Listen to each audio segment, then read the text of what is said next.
দেশবাসীকে আমার তরফ থেকে, বিশেষ করে নতুন প্রজন্মের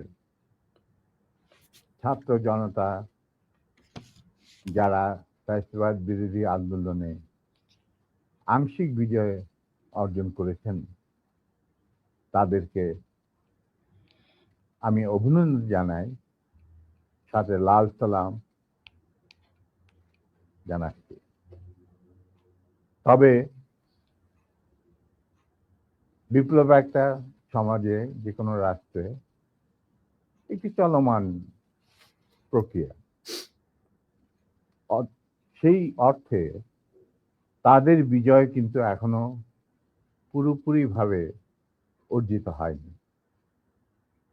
তার জন্য আরো সংগ্রামের প্রয়োজন।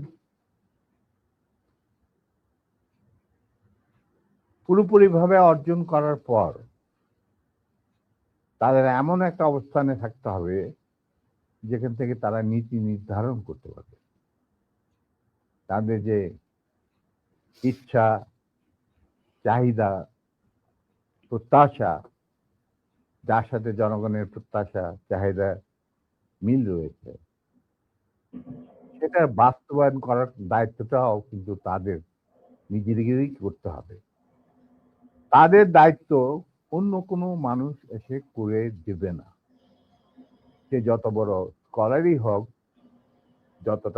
যতগুলি মেডেলের অধিকারী হোক, আমার দীর্ঘ জীবনের অভিজ্ঞতা বলে যে বিপ্লবী যে লক্ষ্য থাকে, সেই লক্ষ্য একমাত্র বিপ্লবীরাই সাধন করতে পারে, অর্জন করতে পারে। সেই জন্য তোমাদেরকে এখনই ঘুমিয়ে পড়ার সময় ঘুমিয়ে পড়লে চলবে না, সজাগ থাকতে হবে।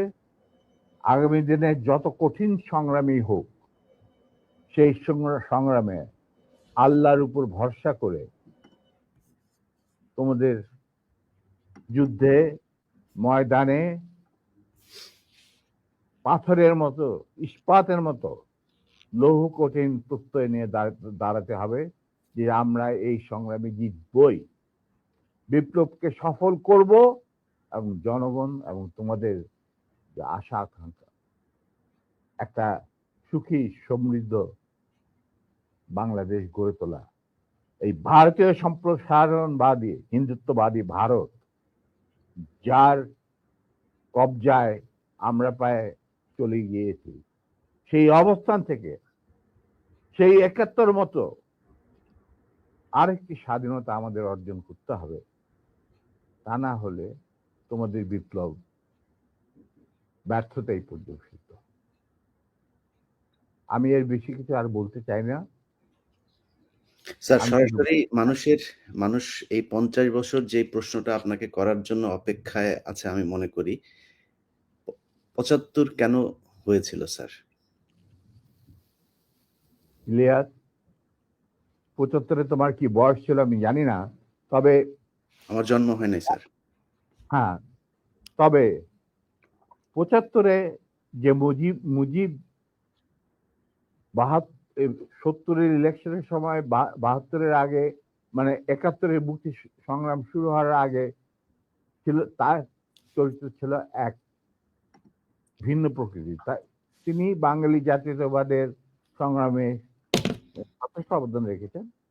কিন্তু স্বাধীনতা যখন পাকিস্তান আর্মি ২৫-২৬ রাতে মানে বাঙালিদের উপর, নিরীহ বাঙালিদের উপর শেখ সন্ত্রাসবাদ, অ্যাট্রোসিটি বলো, জেনোসাইড বলো, চালালো, এবং যাতে লক্ষ লক্ষ হাজার হাজার শিশু, নারী, পুরুষ প্রাণ হারালো, ছাত্র জনতা, কোনো কারণ ছাড়া। তারপর তখন সেই অবস্থায় আমাদের দেশের তথাকথিত বড় বড় জাতীয় নেতারা বিভিন্ন দলের, তাদেরকে কিন্তু কাউকে খুঁজে পাওয়া গেল না।